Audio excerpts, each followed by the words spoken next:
আসসালামু আলাইকুম। আলহামদুলিল্লাহ আজকে আমরা আমাদের খামারে আরো বড় দুটি ইনকিউবেটর নিয়ে এসেছি, অর্থাৎ আগের থেকে আরো বড় দুটি ডিম থেকে বাচ্চা ফোটানোর মেশিন নিয়ে এসেছি। আপনারা জানেন গত কয়েকদিন আগে আমরা একটা ইনকিউবেটর মেশিন এনেছিলাম এবং ওই মেশিনে ভালো পারফরমেন্স পাওয়ার কারণে এদের থেকে আমরা আবার দুটি মেশিন অর্ডার দিই। তো সাধারণত আমাদের ভারী যন্ত্রপাতি সেগুলি আসে হচ্ছে ভাঙায় অথবা ট্যাগের হাটে। তো মেশিনগুলো এখানে এসে পৌঁছানোর পর ওনারা আমাদেরকে ফোন দেন যে আপনাদের মেশিন আসছে, আপনারা নিয়ে যান এটা। তো আমরা এখানে যাচ্ছি হচ্ছে মেশিনটা নিয়ে আসার জন্য। তো আমি ভ্যান নিয়ে যাওয়ার আগেই দেখলাম যে ভাইয়া সেখানে গিয়ে পৌঁছায় গেছেন এবং তিনি হচ্ছে পরীক্ষা করতেছিলেন যে মেশিনগুলো ঠিকঠাক মতো আসছে কিনা। কারণ কুরিয়ার সার্ভিস এত বড় বড় মেশিনগুলো আসলে আমরা একটু ভয়ে থাকি যে ভেঙে চুরে গেল কিনা বা কোনো ক্ষয়ক্ষতি হইলো কিনা। তো দেখলাম যে আলহামদুলিল্লাহ কোনো ক্ষয়ক্ষতি হয় নাই, খুব সুন্দরভাবে এগুলো এসে পৌঁছাইছে। আর ওই ভাইয়েরা খুব সুন্দর করে প্যাকেটিং করে দিয়েছেন এবং প্যাকেটের গায়ে সাবধান লিখে দিয়েছেন, কাচের জিনিস এগুলোও লিখে দিয়েছেন। অনেকে হয়তো বলতে পারেন যে ভাই দুইটা মেশিন কেন? এখানে একটা জিনিস আপনাদেরকে ক্লিয়ার করে দিই, সেইটা হচ্ছে এই দুইটা মেশিনের দুইটা কাজ। অর্থাৎ এই বড় ইনকিউবেটর যেটা আছে সেইটার কাজ হচ্ছে এটার মধ্যে সেটার, মানে শুধুমাত্র ডিম তাপ দেওয়া হবে, এবং ওই ছোট যে মেশিনটা আছে ওইটার মধ্যে হচ্ছে হ্যাচিং, মানে ওইটার মধ্যে থেকে লাস্টের 3 দিনে বাচ্চা ফুটে বের হবে। এই জন্য আমরা ওই ভাইদের সাথে ভালোভাবে পরামর্শ করে দুইটা মেশিন নিয়ে আসছি যাতে করে আমরা অনেকগুলি বাচ্চা একসাথে ফুটাইতে পারি। তো আলহামদুলিল্লাহ মেশিনগুলিকে আমরা ভ্যানে উঠাই ফেলছি, এখন হচ্ছে এগুলোকে আমরা নিয়ে যাবো আমাদের খামারে। তারপর হচ্ছে যে বাকি বিস্তারিত আপনাদেরকে বলার চেষ্টা করবো ইনশাআল্লাহ খুব সুন্দর করে। তারপর হচ্ছে যেগুলোকে আমরা নেওয়ার চেষ্টা করতেছিলাম যাতে করে রাস্তাঘাটে কোনোভাবে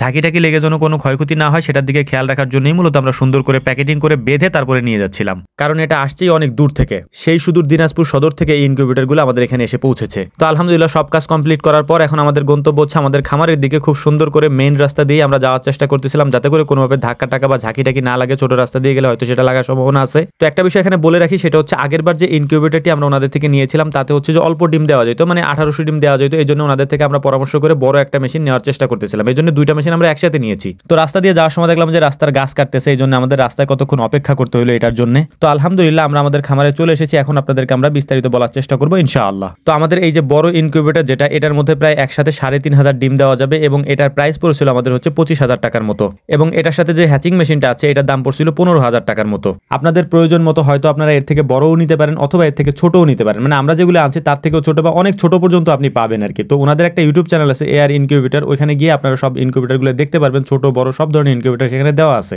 ওই এআর ইনকিউবেটর চ্যানেলে ওনাদের নাম্বারও দেওয়া আছে, সেই নাম্বারে যোগাযোগ করে হয়তো আপনারা বিস্তারিত ওনাদের থেকে আরো ভালোভাবে জানতে পারবেন, হয়তো আমি আপনাদেরকে ভালোভাবে বুঝাইতে পারবো না ওইভাবে। তো আলহামদুলিল্লাহ মেশিনটাকে খামারে আনার পর এটাকে আনবক্স বা এটার উপর যে পলিথিন ছিল এটা খোলার পর এটার দৃশ্য মাশাআল্লাহ অনেক সুন্দর ছিল, মানে এবারে ইনকিউবেটরটা একেবারে অন্যরকম ছিল এবং সম্পূর্ণটা অটো, মানে এটাতে ডিম দেওয়ার পরে 14 দিন পর্যন্ত আপনার কোনো ধরা ছোঁয়াই করা লাগবে না। এরপর হচ্ছে যে লাস্টের যে 3 দিন থাকে সেই 3 দিন হচ্ছে আপনার ডিমগুলো হ্যাচিং এ দিয়ে দিতে হবে এবং ফোটার সময় আপনি বাচ্চাগুলো শুধু বের করে নেবেন, এছাড়া এটাতে কোনো আর বাড়তি কোনো কাজ নাই। তো ভাইয়ের কাছে আমি চাইছিলাম হচ্ছে দুটো হোপার, মানে হোপার বলতে ওই যে যেটার নিচে হচ্ছে বাচ্চাগুলো ব্রুডিং করে, তো ভাই ওইগুলো আমাকে পাঠিয়ে দিয়েছেন। তো একটা বিষয় আপনাদেরকে বলে নেই, সেটা হচ্ছে আমরা যেহেতু কোয়েল পাখির ডিম ফুটাচ্ছে, এখানে কোয়েল পাখি না শুধু হাঁস মুরগি সবগুলোর ডিম একসাথে ফুটানো যাবে, আমরা সেইভাবে হচ্ছে ওনাদেরকে মেশিনটা পাঠাইতে বলছিলাম। কারণ আমি যেহেতু প্রথমে বলেছি যে 3500 ডিমের মতো দেওয়া যাবে, অনেকে হয়তো ভুল বুঝতে পারেন যে ভাই 3500 ডিম কি মুরগির, হাঁসের নাকি কোয়েল পাখির। মূলত আমি 3500 ডিম বলতে কোয়েল পাখিরটা বুঝাইছি, তবে আপনি যে কোনো ডিম দিতে পারেন, হাঁসের দিতে পারেন, মুরগি দিতে পারেন, টার্কি দিতে পারেন, তবে আমি কোয়েল পাখিরটাই আপনাদেরকে বললাম। এটার মধ্যে সব ডিমই দেওয়া যায়, পুরো মানে তুলনামূলকভাবে অন্য ডিম কম দেওয়া যায়, কোয়েল পাখির ডিমটা একটু বেশি দেওয়া যায় যেহেতু কোয়েল পাখির ডিমটা সাইজে ছোট থাকে।